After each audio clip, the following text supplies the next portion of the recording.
Can your dream job make you miserable? This is the question that came to my mind after reading a recent article from Politico about working at the European Commission, and in fact the article is called "Why People Want a Job at the European Commission and Why So Many End Up Miserable." And this is indeed a contradiction which is very fascinating, because on the one side you have 170,000 people applying for 1,500 more or less entry-level positions in the EU institutions nowadays, and on the other side you have thousands of people, many senior officials of the Commission, of the European Commission and the European institutions, describing a very different reality. A reality made of increasing workload, long hours, a lot of bureaucracy, pressure, and in some cases difficult management. But which one is the actual reality? And this is what the article of Politico is trying to say. Is working for the European Commission really the dream job that everyone imagines, or is there something more complex behind the story? And having worked for the European Commission for the last 9 years, and having been in the EU bubble, in the European ecosystem myself for around 12-13 years, I wanted to share my perspective on this article from Politico, not to criticize Politico, not to defend the European Commission or the European institutions, but to just explain the reality behind one of the most sought after careers in Europe.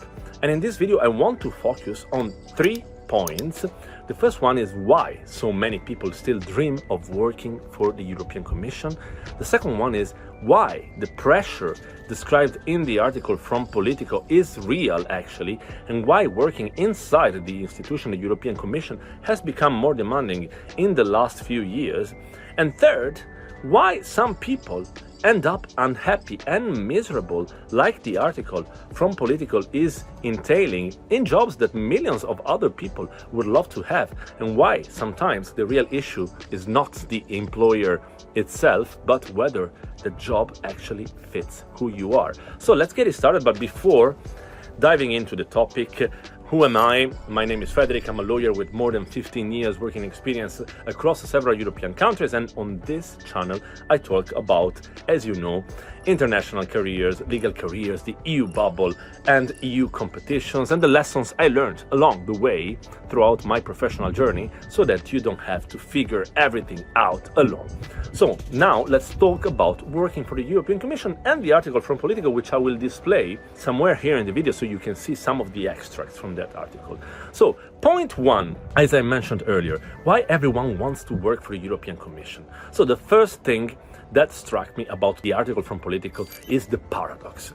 And despite all the criticism, people still desperately want to join the European Commission. As I said, there are 170,000 applications for an entry-level concours competition. And honestly, it is completely understandable from people, because there are many strong reasons why these jobs are so attractive. And the first one is simply security, job security. Because in an increasingly uncertain labor, job, employment market, however you want to call it, the European institutions and the European Commission offer something extremely valuable: stability, which many people seek actually, and a long-term career path, a strong contract, and a predictable professional environment, for instance. And for many people, those things, and thinking about having a family and long-term planning and buying a house, that is huge. That is a huge thing.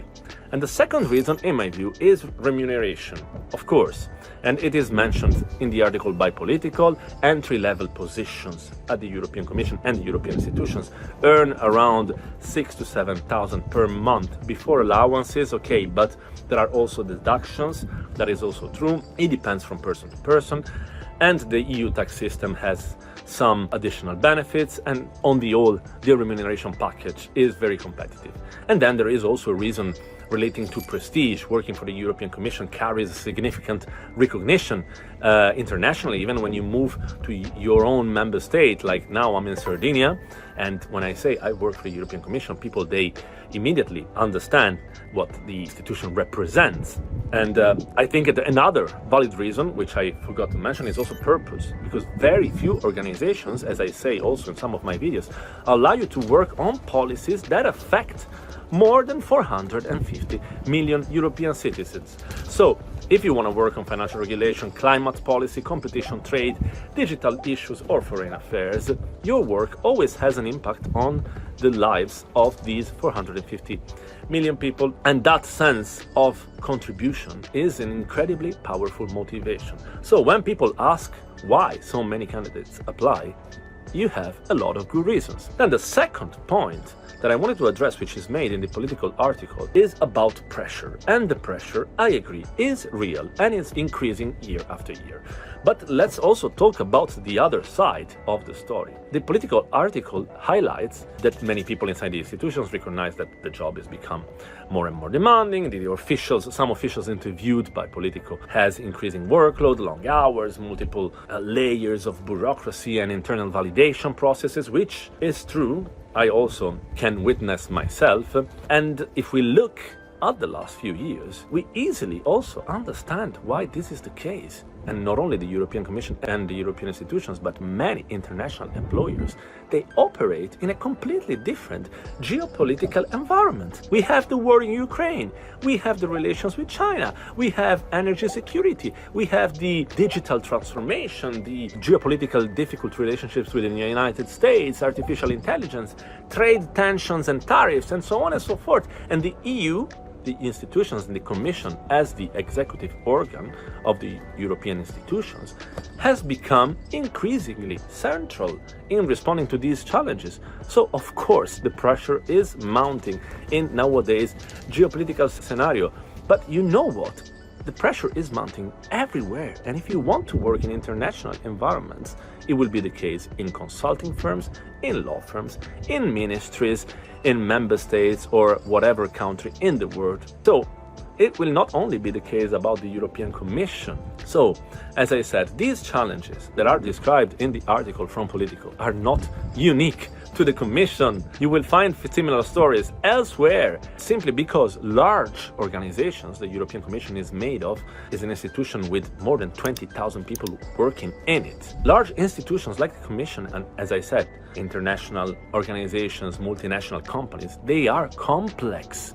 They involve a lot of ambitious people, high expectations and demanding objectives. If you want to work for the Commission or for this type of organization, and I can say it myself, after 9 years here, you work with highly competent people, people who speak different languages. You have to speak at least 2 languages if you want to work for the Commission, and you are supposed to learn a 3rd language within 3 years from the start of your service in the Commission. And you are supposed to go through continuous improvement, continuous learning, courses, professional updates.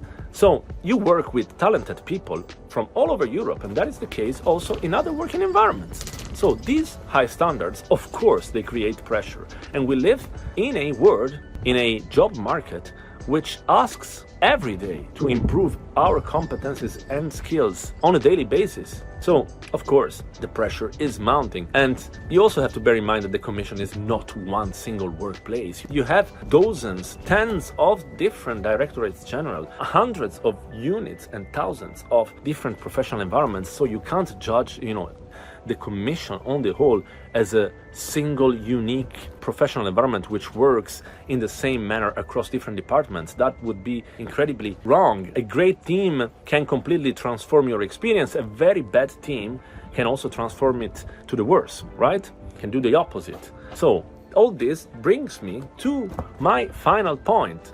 Why some people end up miserable, like the Politico article is saying. And I very much agree that some people, even working for the European Commission, very prestigious, with a good remuneration package and good work certainty, they end up being miserable.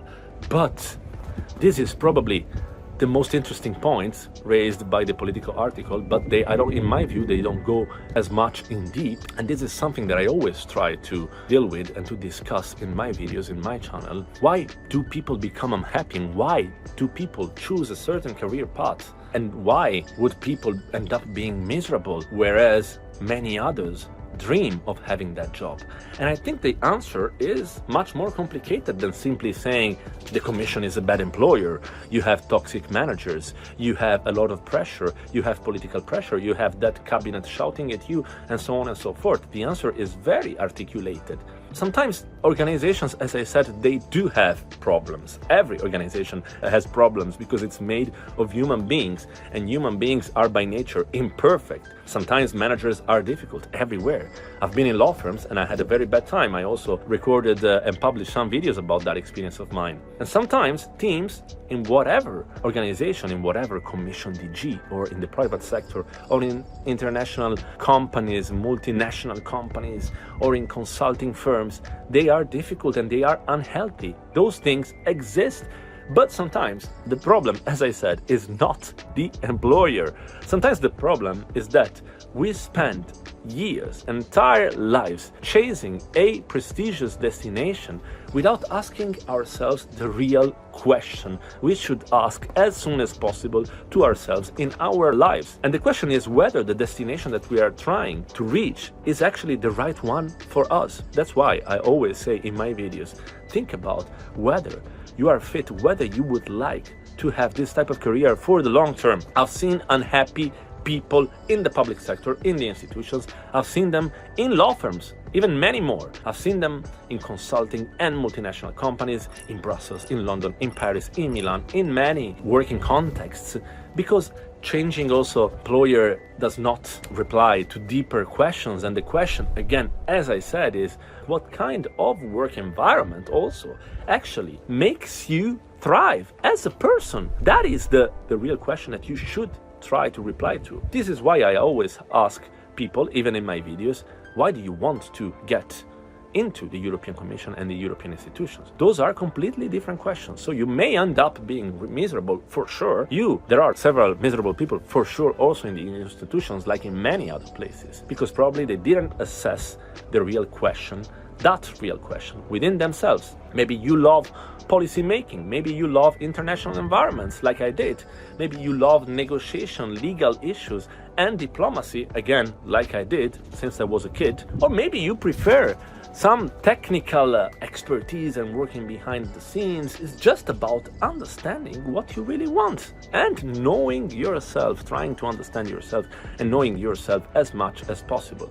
Because the Commission in the end, and here, yes, I may want to defend slightly the European Commission, although this is not the purpose of my channel, the Commission offers many different possibilities for people who work there. As I said, there are tens of different directorates generals, there are tens of different units and different policy areas. You can also go to delegations and work in a different continent at one point in your life. I'm also thinking to do it, maybe in the future, who knows? So you have different opportunities, you have different possibilities. So because of you have so many opportunities in your life, and also, in the Commission as an employer, if you're interested in a job at the European Commission, look for your right place inside the Commission. For instance, when I was younger, I found that right place in DG competition because I was very much interested in consumers protection and the protection of competition across companies and undertakings in the EU. So choose the right policy area, for instance. Choose the right team, choose the right people.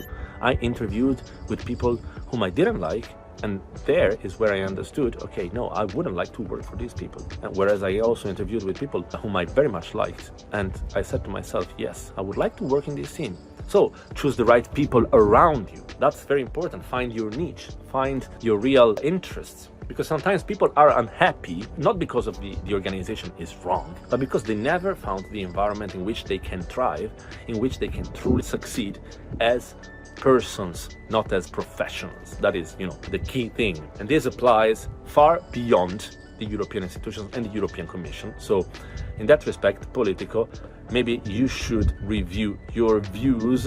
But of course, I understand that writing about the European Commission and the fact that European Commission employees end up being miserable makes many more clicks than going right into the core of the issue. And always remember, as I always say, that the best career path is not necessarily the most prestigious one. It's the one where your skills, where your competences, your personality, your ambition and your true vocation, they come together. So Coming back to the original question and to the thought type from the article and my provocation at the beginning of the video, can your dream job make you miserable? Of course, it can, for sure, because no organization is perfect. Any organization is made of human beings and therefore, by nature, is imperfect. The European Commission has pressure, yes. He has a lot of bureaucracy, yes. He has a lot of challenges, yes.